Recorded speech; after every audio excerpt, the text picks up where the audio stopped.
Boa noite, igreja. Paz seja convosco. Glória a Deus. Vocês estão bem? Glória a Deus.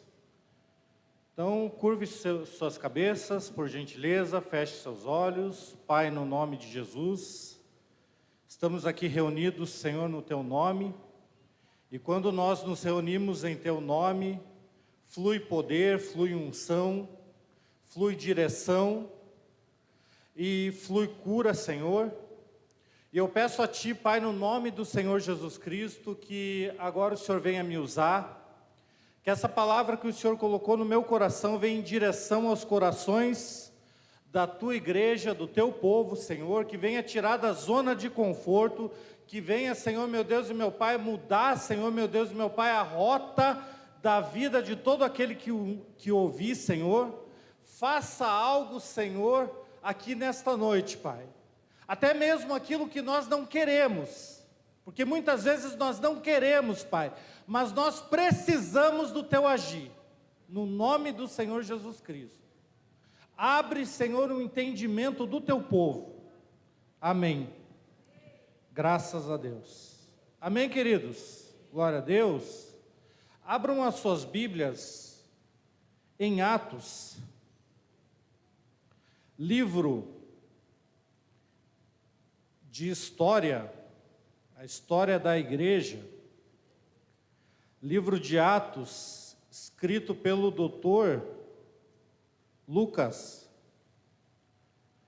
Atos, capítulo 1, versículo 8. Atos 1, 8. Podemos fazer a leitura? Mas recebereis poder do Espírito Santo, que há de vir sobre vós, e sereis testemunhas, tanto em Jerusalém, como em toda a Judéia e Samaria, e até os confins da terra. Amém? Recebereis poder do Espírito Santo, e sereis minhas testemunhas. Aonde? Em Jerusalém, missões locais, Judéia e Samaria, missões regionais, e até os confins da terra, missões internacionais. Amém? Amados, eu estava ouvindo ontem no meu trabalho, eu estava trabalhando, mas eu consegui ouvir um pedacinho do culto, assisti um pedacinho do culto. E eu vi que a pastora entregou uma chave para vocês ontem. Uma chave para esse ano de 2016. 26, eu tô lá em 16. Em 2026. E essa chave é a oração. Amém? Essa chave, queridos, pode mudar a tua vida. Essa chave pode te tirar da zona do conforto. Essa chave pode e vai te trazer bênçãos sem medida. E eu gostaria de entregar para você hoje uma outra chave. Uma chave tão importante, tão impactante e tão necessária quanto a oração. E essa chave chama-se comunhão. Nós vamos falar hoje a respeito da comunhão. E o título dessa mensagem é A Identidade e o Ofício da Igreja de Deus. Dentro desse tema, comunhão, a identidade e o ofício da Igreja de Deus. Então vamos lá.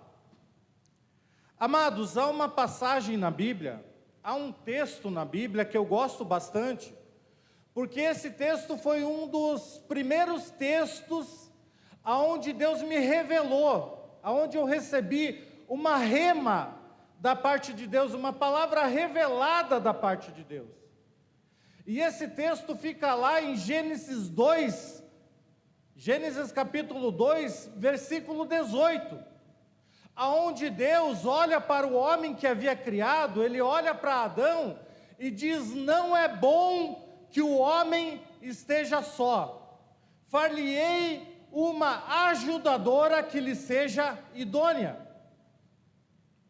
E através desse texto, queridos, eu percebi, a partir da revelação de Deus, que esse texto vai muito além do casamento. Ele não está falando só do casamento, ele não está falando só da vida a dois.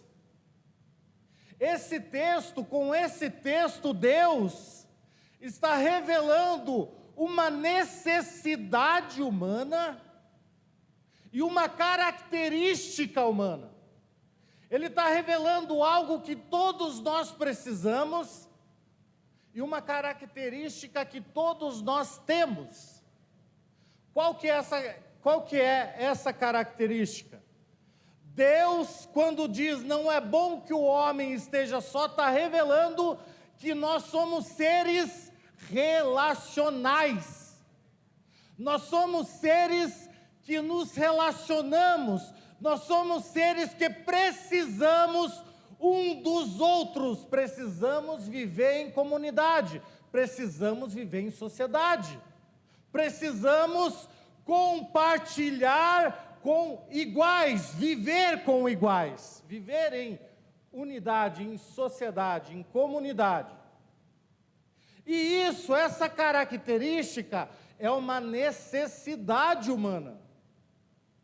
Não é algo opcional. Se não me falha a memória, foi na década de 80 que eu vi uma pesquisa, que se você pegar o ser humano, isolar esse ser humano, isola ele do convívio, só que supre todas as outras necessidades que ele tem, comida, bebida e todas as necessidades, mas esse homem, essa mulher fica aquém, fica isolado do convívio humano, essa pessoa vai ter problema.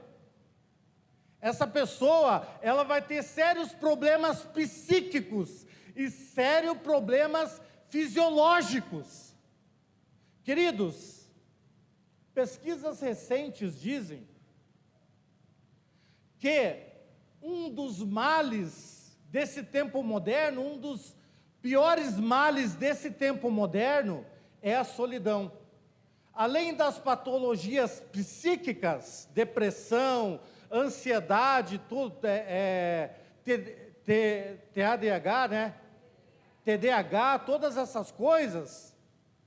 Além disso tudo, um dos piores males da modernidade é a solidão.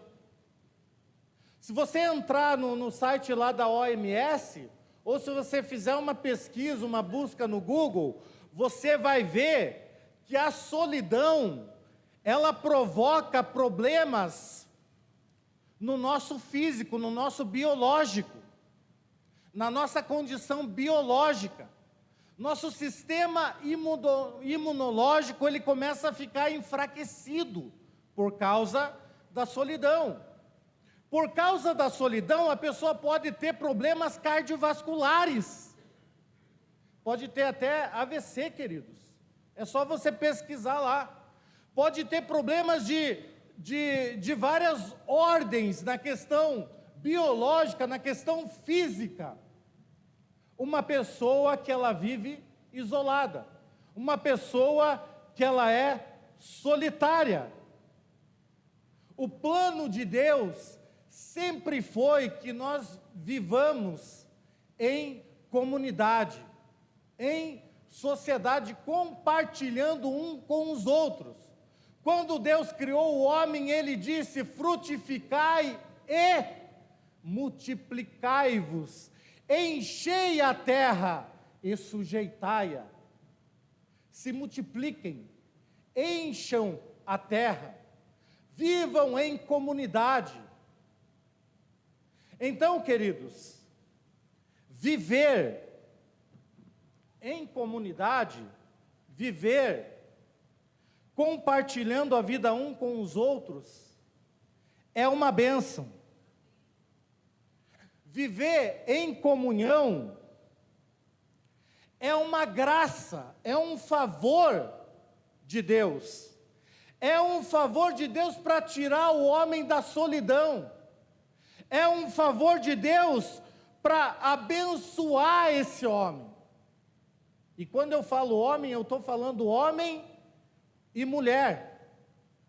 É uma bênção para abençoar, vamos corrigir então, o ser humano. É uma graça de Deus para todos nós, seres humanos e amados. Eu me lembro de uma historinha que eu vi, porque aonde que eu quero chegar com tudo isso? Eu quero chegar no fato de que Deus providenciou uma vida de comunhão. Ele providenciou uma vida de compartilhar. Ele providenciou uma vida onde o amor, onde o perdão, onde a graça, onde a misericórdia de Deus flui. E esse lugar chama-se igreja. Esse lugar chama-se casa de Deus. Esse lugar chama-se eclésia, e depois nós vamos ver o que significa eclésia. Queridos, você não está sozinho. Você está nesse lugar aonde tem um Pai e aonde você está rodeado de irmãos que suprem a tua necessidade e você supre a necessidade do teu irmão. A igreja é para isso. A igreja, queridos, é um ambiente aonde esse amor, aonde essa misericórdia, aonde esse perdão, aonde essa graça, aonde a manifestação dos dons espirituais, aonde o teu talento, ele flui e alcança a vida do outro. Eu me lembro de uma história que eu ouvi há muito tempo atrás, eu acho que talvez você já tenha ouvido, de um homem que ele estava insatisfeito com a igreja. Ele não queria ir mais para a igreja. Ele falou, para que igreja? Esses papos, de hoje, moderno. Para que igreja? Então, eu vou ficar na minha casa, vou orar na minha casa, eu não vou mais para a igreja. E depois de algum tempo, o pastor dele foi até ele. O pastor foi até ele e era uma noite de muito frio. E a lareira estava acesa. E ele chegou na casa desse homem, cumprimentou ele, sentou na sala e ficou olhando para o homem. E o homem não falava nada e o pastor não dizia nada. E o pastor então pediu a palavra e falou, posso me levantar e ir até a tua lareira? E ele falou, pode, pastor, não entendeu. E ele pegou aquele aparelho, eu acho que é tenaz, que pega as brasas, pegou a tenaz, pegou uma brasa e colocou do lado, e sentou de volta. E o pastor ficou olhando para a brasa, que tinha colocado separada das outras. E as brasas que estavam juntas começavam a queimar, e aquela brasa separada começou a esfriar, até que se apagou. E o pastor levantou e falou, agora eu vou embora. E foi para a porta do homem, e o homem chorando, cumprimentou o pastor e falou, pastor, obrigado pelo sermão, amanhã estou na igreja. Sozinhos, irmãos, nós somos como aquela brasa que esfriamos e tendemos a se apagar. Brasa sozinha, ela não fica acesa. Brasa sozinha, ela não se queima. Para nós queimarmos por amor a Deus, para nós fazermos a obra de Deus eficaz, para nós usarmos os nossos dons, para nós fazer a diferença nesse mundo, nós precisamos uns dos outros.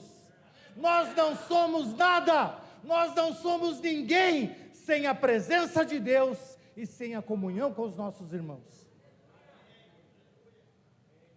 Então, queridos, a igreja é uma comunidade aonde essa comunhão ela cura. A igreja é essa comunidade aonde a comunhão ela transforma, ela restaura. A comunhão, a igreja é essa comunhão aonde é esse lugar aonde a comunhão é viva, aonde a comunhão é poderosa, aonde a comunhão é santa, aonde a comunhão nos tira da zona de conforto, aonde a comunhão nos faz nos mover em Cristo Jesus. Amém, queridos? Amados, posso te dar um conselho aqui nessa noite? Pode, mas vai doer. Estou brincando, não vai doer não. Amados, não seja como essas pessoas que falam mal da igreja. Não seja.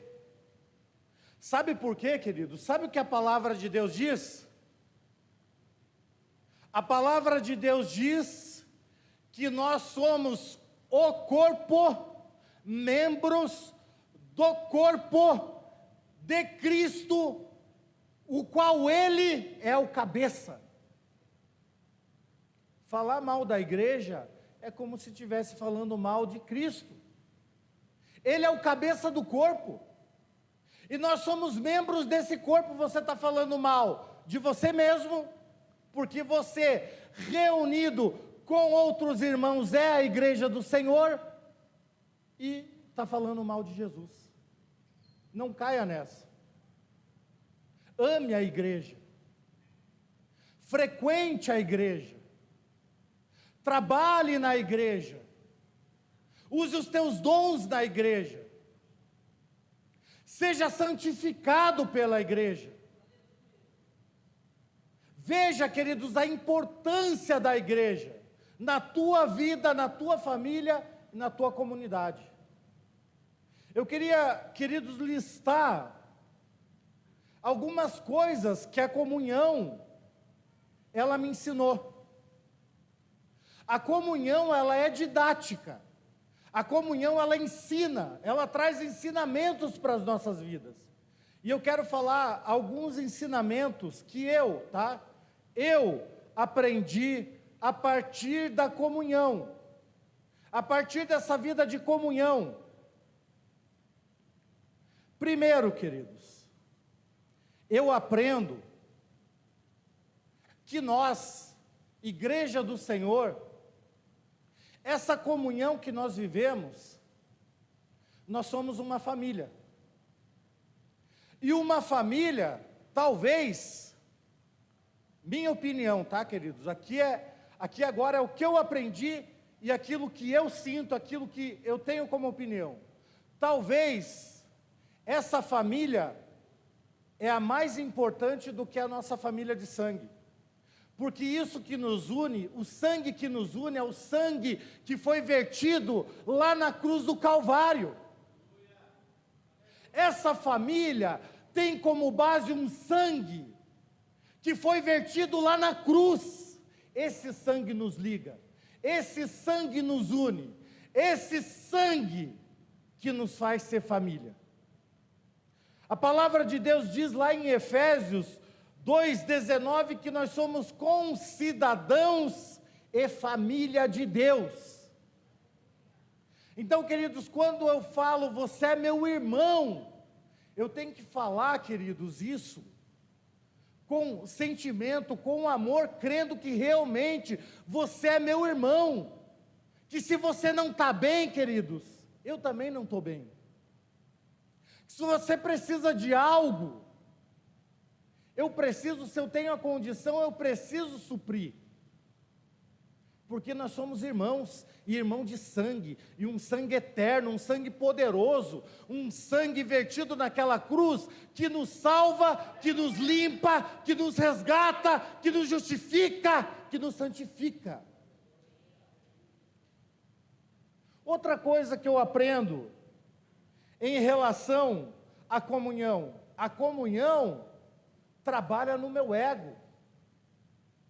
Queridos, quando eu olho para a igreja, eu vejo que eu não sou insubstituível, que eu não sou, queridos, melhor que vocês, que os meus talentos, ou o meu talento, não é melhor que o teu. Eu vejo que nós somos um corpo, eu vejo que nós estamos ligados, e quando o Espírito Santo distribui dons e talentos para a sua igreja, é com um propósito da salvação, da edificação da igreja, da salvação das almas, e esses dons têm que ser exercido, queridos, com responsabilidade, com santidade e crendo que um precisa do outro. Aqui não tem ninguém mais importante que outro, queridos. Não, eu sou mais importante que o irmão é mais importante que o outro é mais importante que o outro. Aqui não tem essa. Nós somos a igreja do Senhor, nós somos um corpo só. Quer ver um mistério da Trindade? Um mistério da Trindade, do nosso Deus, tá? Nós cremos num único Deus, e esse único Deus, ele subsiste em 3 pessoas distintas, 3 pessoas que formam um único Deus, amém? Pai, Filho e Espírito Santo, ok? Queridos, em importância, em majestade, em glória, em eternidade, o Pai é igual ao Filho, é igual ao Espírito Santo. Os 3 são iguais em força, poder, majestade. Os 3 devem ser adorados, os 3 devem ser glorificados. Essas 3 pessoas que compõem um único Deus. Nós somos vários membros que compomos o único corpo, a igreja do Senhor. E não tem aqui um mais importante que o outro. O Pai não é mais importante que o Filho, que não é mais importante que o Espírito. Porém, há funções, há uma hierarquia funcional. A igreja também. Existe na igreja uma hierarquia funcional, porque Deus estabeleceu isso para a igreja. Por exemplo, aqui nós temos um pastor titular, um casal de pastores titulares, o pastor Emerson e a pastora Vanessa. Queridos, eles não são mais importantes do que nós, e eu conheço o coração deles, eles sabem disso e eles deixam claro isso. Porém, eles estão aqui como pastores titulares, e eles precisam tomar algumas medidas. Medidas essas que às vezes até chateiam a gente, mas nós precisamos entender. Sabe por quê? Sabe por que nós precisamos entender?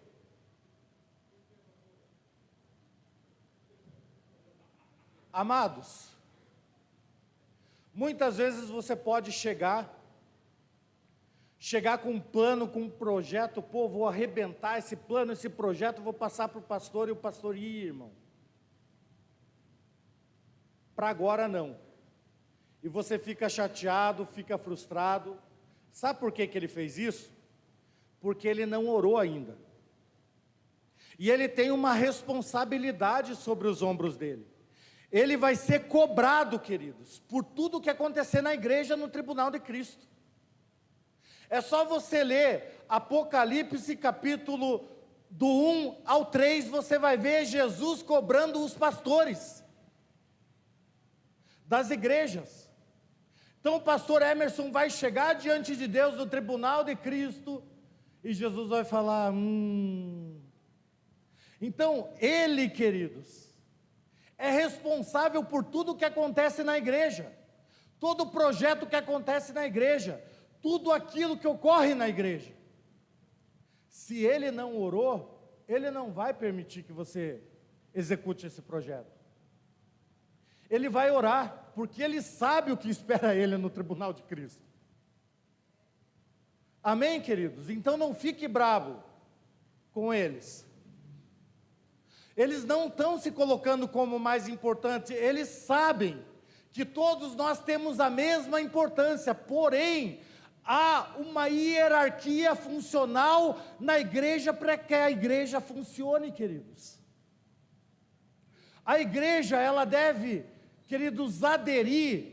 Nós estamos imersos em uma cultura, porém a igreja, ela é contra a cultura, ela deve aderir à cultura do reino dos céus. O que acontece na cultura do reino dos céus? Há uma hierarquia na cultura do reino dos céus. Se lembra da passagem de Judas?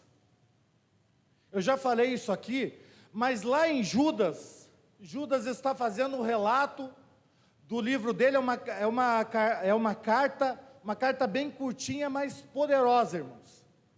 E Judas fala a respeito de uma situação em que o arcanjo Miguel, ele está disputando com Satanás a respeito do corpo de Moisés. E ele está disputando a respeito do corpo, e há várias questões teológicas que eu não vou entrar nesse conceito, mas os dois estão disputando ali o corpo de Moisés. E Miguel, ele fala algo para Satanás. Ele fala: o Senhor te repreenda. O Senhor te repreenda. Ele não repreende Satanás. Ele diz: o Senhor o repreenda. Por quê? Por que ele fala que o Senhor te repreenda? Sabe por quê, queridos? Porque mesmo Satanás tendo caído da graça, Satanás tinha uma patente maior quando não havia pecado. Quando ele não havia pecado, ele estava com uma patente maior do que Miguel. Miguel é um arcanjo, guardião de Israel. Satanás, na minha concepção, os estudos que eu fiz, era um serafim, um anjo da primeira ordem angélica. Mesmo Satanás caído, Miguel respeitou a patente, respeitou a hierarquia. Por que você expulsa Satanás em nome de Jesus? Por quê? Porque hierarquicamente você é maior que ele. Eu vou repetir: hierarquicamente você é maior que ele. A Bíblia diz que em Cristo, só se você estiver em Cristo, em Cristo nós estamos acima, assentado com Cristo, nas regiões celestiais, acima de principados e potestades. Hierarquicamente nós, igreja do Senhor, nós estamos acima dos demônios. Então, queridos, voltando aqui na igreja, eu aprendo que eu dependo de você, e que você depende de mim, e que nós somos uma unidade, uma união, com um único propósito. O que mais eu aprendo nessa comunhão? Eu aprendo a ter equilíbrio nos relacionamentos. Para nos relacionar uns com os outros, nós precisamos, queridos, de equilíbrio.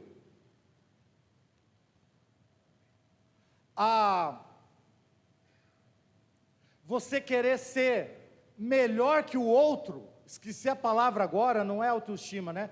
Mas você querer ser melhor do que o outro trava uma barreira de relacionamento. Você se vê superior e você não consegue se relacionar com o outro.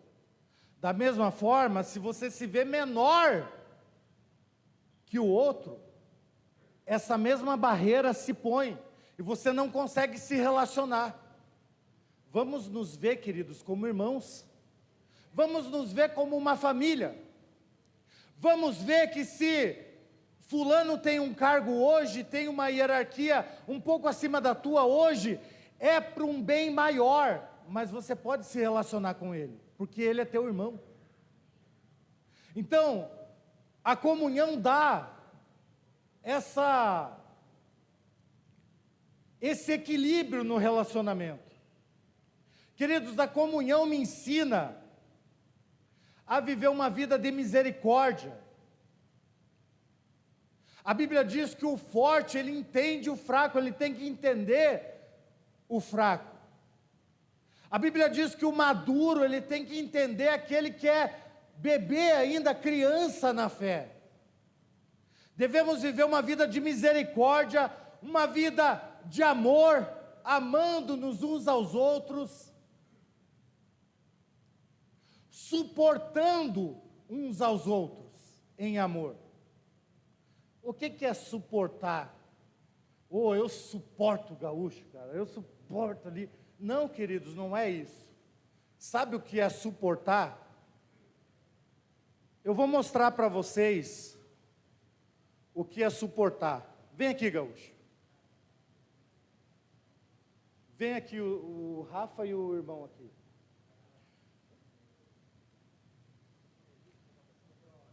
Suportar é isso aqui, ó.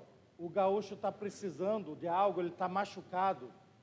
Os irmãos, ó, vão levar ele até lá atrás. Vai levar. Isso é suportar, ó. É carregar as cargas uns dos outros. É apoiar uns aos outros. Tá bom, irmãos? Tá bom, senão... Tá bom, os irmãos já entenderam? Não, né? Não. Tem que ir até a esquina lá. Eu acho que os irmãos não entenderam. Amém, queridos? Suportar é isso. É carregar as cargas uns dos outros. O irmão está cabisbaixo, o irmão está triste, irmão, vamos lá, irmão. Vamos lá. Deus é mais, irmãos. Deus é bom. Deus tem o melhor para você. Vamos lá, vamos junto. Isso é suportar. É ser suporte para o irmão. Queridos, a comunhão me ensinou que eu tenho muito a ensinar, mas eu tenho muito a aprender com os irmãos. A comunhão me ensinou a perdoar. A comunhão me ensinou a ser perdoado, a receber o perdão, a ajudar e ser ajudado, a doar e a receber, a plantar e também a colher. Tudo isso, a comunhão me ensinou. A comunhão também me ensinou a andar com Jesus. A comunhão me ensinou a andar, a seguir a Jesus, a servir a Jesus, a imitar a Jesus, a ser um discípulo de Jesus. A comunhão, queridos, me ensinou a amar os irmãos, a ter um coração amável, a ter um coração ensinável, a ter um coração humilde. Tudo isso eu devo à comunhão. A comunhão, queridos, me apresentou pessoas maravilhosas, me apresentou amigos mais chegados que o irmão. A comunhão, queridos, ela me apresentou um homem que eu pude ver Deus na vida desse homem de uma forma tão especial, tão sobrenatural. Ele já está com Jesus, ele está esperando o arrebatamento da igreja lá nos céus, lá com Jesus, porque esse homem, queridos, ele vivia o Evangelho, ele amava Jesus. Esse homem, ele morava num barraco, queridos, num barraco, e pagava aluguel. Sabe com o que ele trabalhava? Ele trabalhava, queridos, de vender salgadinho na rua. Ele levava um tipo de vida, ele tinha um filho doente, ele cuidava dos netos, ele levava um tipo de vida que talvez muitos de nós aqui não suportasse. E eu falava, a gente sabia das lutas dele, e eu falava, eu vou lá na casa do irmão Alcione, o nome dele era Alcione, para consolar o irmão Alcione. E eu voltava de lá impactado, eu voltava de lá consolado, irmãos. Eu voltava de lá dizendo, eu quero chegar no nível desse homem como cristão. Porque eu ia lá para falar, para orar por ele, para falar sobre as lutas dele. E como o pastor falou aqui esses dias, ele falava, irmão Márcio, só vitória, com Jesus é só vitória. E eu sabendo que ele estava perto de pagar o aluguel e ainda não tinha o dinheiro. Que ele não sabia o que ia comer à noite. Ele almoçou, mas não sabia se ia jantar. E ele não, com Jesus é só vitória. Me lembrei daquele hino, glória para sempre ao Cordeiro de Deus, e cantava o hino todo, e pegava a gaitinha e começava a fazer uma música na gaita, e ia para a Bíblia, e lia a Bíblia. E quando eu terminava a visita, eu falava, eu não sou cristão, eu preciso me converter. Queridos, um dia esse homem, ele foi roubado na rua. O miserável, me permita xingar, o miserável do ladrão roubou as coxinhas dele que ele estava vendendo, o isopor dele e o dinheiro que ele tinha. Sabe o que ele fez? Ele falou, você vai me levar tudo, mas você vai levar Jesus também. Tirou um panfleto do bolso, deu o panfleto, a minha igreja é ali, Jesus ama a tua vida, Jesus quer te consertar, quer te salvar. Ele pregou para o ladrão, irmãos, que estava roubando ele. Um dia, ele estava indo para a igreja e ele ia pregando para a igreja. Ele ia na rua pregando, ele pegava o ônibus, ele pregava dentro do ônibus. E ele estava pregando na rua, e ele viu a casa de uma irmã, e viu que a irmã estava lá ainda. E ele falou, ô irmã, não vai para a igreja? E a irmã Sandra falou, não, hoje eu não vou, estou cuidando do Caleb, do sobrinho dela, e o Caleb está doente, e está começando a chover. Estava começando a chover, queridos. E ele falou, e se eu orar para que pare a chuva, e para que o Caleb melhore, você vai? Ela falou, daí eu vou. Queridos, ele orou, e a chuva parou na hora, e o menino melhorou na hora. O menino estava com febre, garganta inflamada, ouvido infeccionado, melhorou na hora, foi curado, aliás, na hora. Eu conheci esse tipo de pessoa na comunhão. Na comunhão, eu conheci, queridos, pessoas maravilhosas como o meu amigo Léo, um homem generoso, um homem de Deus. Eu conheci o Gaúcho, um homem talentoso, um menino bom, maravilhoso. Eu conheci o Lucas, meu amigo. Eu conheci a Dani, minha amiga, o pastor Palomar, a pastora Luana. Eu conheci o Natan, o Vini, o pastor, a pastora, o Alex, que hoje não está aqui, que é um amigaço, mais chegado que um irmão. Na comunhão, queridos, eu fui salvo. A comunhão me salvou. Esse é o meu testemunho. A comunhão me consolou. Muitas vezes eu estava em casa triste, chateado, e recebi a ligação do irmão. Um irmão foi me visitar, orou comigo, orou por mim. Isso tudo, queridos, a comunhão, ela tem o poder de fazer. Agora, o que é comunhão? Estamos falando aqui alguns minutos já sobre comunhão e não definimos. O que é comunhão? Comunhão vem de uma palavra grega, koinonia. Koinonia, no grego, é muito mais do que estar junto ou conviver. Koinonia é você penetrar na vida do irmão. É você compartilhar vida com teu irmão. Koinonia é uma união profunda e ativa de vida. Koinonia é coparticipação da mesma realidade. Koinonia é parceria espiritual. É disso que nós estamos falando. E há 2 níveis de koinonia que eu ia falar, mas não vai mais dar tempo. Há 2 níveis de comunhão que eu queria falar hoje.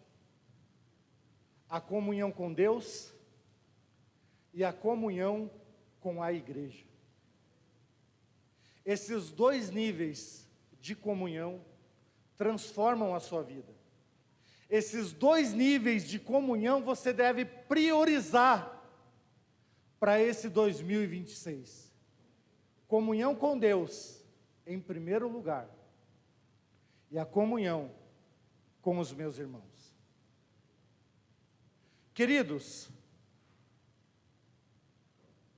vamos falar aqui, rapidinho só, sobre comunhão com Deus. A comunhão com Deus, queridos, há uma palavra no hebraico, essa palavra é sod. Essa palavra hebraica sod, ela pode significar, dependendo do contexto, várias coisas. Ela pode significar segredo, ela pode significar amizade e ela pode significar reunião. Segredo, amizade e reunião. O hebraico, ele faz jogo de palavras. E nós podemos dizer que os segredos de Deus estão disponíveis para quem é amigo, para quem tem amizade com Deus. E essa amizade, ela é trabalhada, ela é conquistada através da reunião. Em 2 aspectos. O que é reunião? Reunião é uma união constante, é uma união que tem constância. Eu me reúno com Deus hoje, eu me reúno com Deus amanhã, eu me reúno com Deus depois.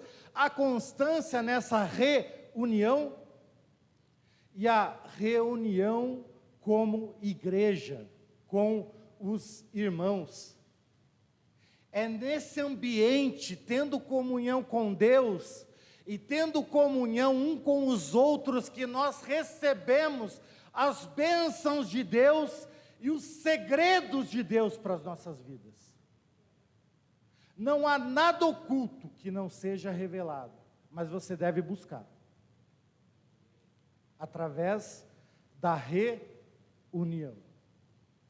Amados, para terminar, faltou a parte da responsabilidade aqui da igreja, mas para terminar, já peço a presença ativa do nosso louvor. Para terminar, queridos, eu gostaria de deixar um conselho aqui para você, em 2016. 26, o que tem em 2016? Será que tem alguma coisa para consertar lá em 2016? Cadê minha mulher? O que tem em 2016 lá? Queridos, para terminar, um conselho para você em 2026. Amém? Queridos, nunca pense em sair da igreja. Amém? Teve um homem, na época dos juízes, chamado Elimeleque. Esse homem, ele pegou a sua família e saiu de Belém para ir para Moabe. Belém, o nome Belém, significa casa do pão. Jesus nasceu em Belém, o pão da vida, o pão que veio dos céus, o pão vivo, o pão que mata a nossa fome espiritual. Ele nasceu em Belém, ele nasceu na casa do pão. E esse homem sai da casa do pão, porque estava faltando pão na casa do pão. Olha que tristeza. Ele sai de Belém, um tipo de igreja, porque havia falta de pão, e foi para Moabe, que é um tipo do mundo. E em Moabe esse homem morre. Em Moabe esse homem perde os seus 2 filhos. E em Moabe, a mulher desse homem, que era chamado Noemi. Noemi significa agradável, doce, deleite. E ela mesmo fala: não me chame mais Noemi. Meu nome agora é Mara, amarga, amargura. Amados, o mundo toma seu marido, o mundo toma a sua esposa, o mundo mata os seus filhos, o mundo tira os seus filhos da sua casa, tira os seus filhos de um compromisso com Deus. Não pense em sair da igreja, porque o mundo não tem nada para você. Amados, eu falo para você sem sombra de dúvida, sem medo de errar. Há pão na casa do pão.